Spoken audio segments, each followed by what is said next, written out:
We do believe as Muslims the East and the West will one day be governed by the Sharia. Indeed, we believe that one day the flag of Islam will fly over the White House. And by Allah, we will conquer the White House. These statements by Muslim clerics seem extreme. Does that reflect accurately what most schools of Islam believe?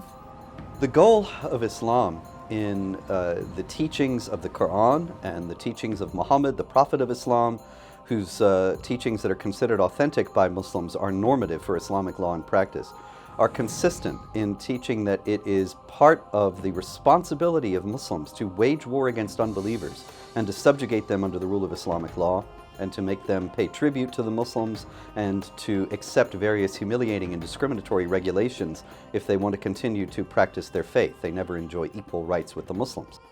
But we are repeatedly told that Islam is a religion of peace. Islam is peace. Islam teaches peace. Islam is a religion of peace, yes. The peace that Islam envisions is the peace that will come when the whole world is ruled by Islamic law, and Muslims have the obligation to wage war against non-Muslims until that time. And so it's a religion of violence and hatred and supremacism, ultimately culminating in an era of peace that will see the essential enslavement of non-Muslims. There's a doctrine within Islam called al-hijra, meaning the migration. Some Muslims flee the violence in their Islamic homelands and want to enjoy a peaceful life in the U.S. But experts warn there are other Muslims dedicated to changing America into an Islamic society, one immigrant at a time. Islam has what they view as a divine call to bring the world into submission to Allah. It's a religion of peace, but their definition of the word peace is different than the West. The West defines peace as different groups getting along. Fundamentalist Islam defines peace as when the whole world submits to the will of Allah. When the whole world submits to the will of Allah, there's peace. There's no one left to fight. And so they view their command that they want to bring the world into submission to the will of Allah. They can do it very quickly through attacks or very slowly through al-hijra, through this infiltration, so to speak. This goes back to Muhammad himself, where he was chased out of Mecca and he came into Medina as an immigrant. He looked very non-threatening. The Jews were very tolerant of him. He goes into the minority neighborhoods in Medina, finds some pagans who have grievances against the Jewish-controlled government in the city, and he begins to organize them into a following. Muhammad and his followers then ended up beheading some 700 Jews in Medina, who earlier had shown him and his followers hospitality, but they would not embrace his theological views. Robert Spencer notes he reasoned that this was just punishment for their betraying Muhammad, which they did because he had already exiled 2 additional Jewish tribes. And so this 3-step process of immigrate, increase, eliminate goes back to Muhammad himself, this infiltrating into a country, into the host country, taking advantage of their tolerance with the ultimate goal of organizing interior to overthrow it. There are other Muslims who don't agree with this agenda. Ultimately, the radicals or the Islamists, whether it be Al-Qaeda or Hamas or Hezbollah or any of these radical Islamist movements, feel that they want to establish societies based in Islamic law as they see it as theocracies. And I think our founding fathers demonstrated that the best society is that founded by religious individuals, as they were religious Christians, but were escaping theocracy. They wanted to establish a country based in liberty and freedom, especially one with an establishment clause where there was a separation of religion and state or church and state, but yet you could still practice your faith freely and be inspired by your faith in everything you do. America has always welcomed immigrants, but you have to come through the front door.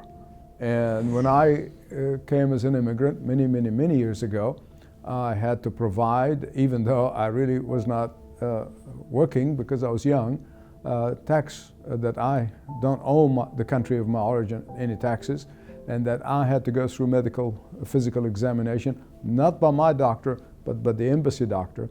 and I had to provide a police report that I don't have any criminal records. All of these things they cannot do if you just bring floods of people here. And ISIS made it very, very clear that they are sending thousands upon thousands of their foot soldiers among the refugees. I'm told that there are so many sleeper cells in the United States. And the FBI kept up with them for a while, but they now they went beyond the numbers they thought they have. I think what's happening in Europe is really an object lesson for us here.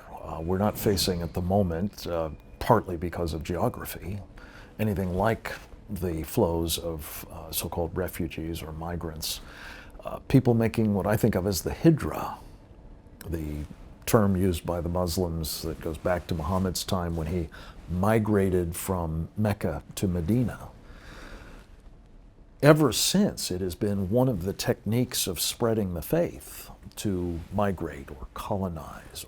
There's no country in the world that would not protect its borders. This is insanity. It's madness. Either people, I have to believe, they hate America and want to destroy America, or have other motives, which it can only be evil.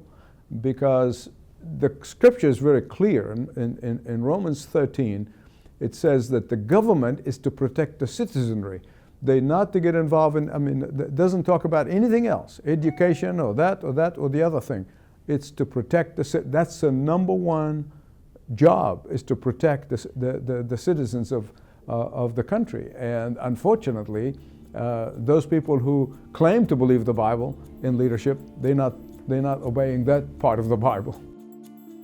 There was even a leader of Islam for UK, a Joram Kudare, and he was being interviewed. And the interviewer asked him if he felt guilty that he had multiple wives and was not working because the welfare was supporting him. He said, no, Allah permitted them to live off the infidel while they are subduing them.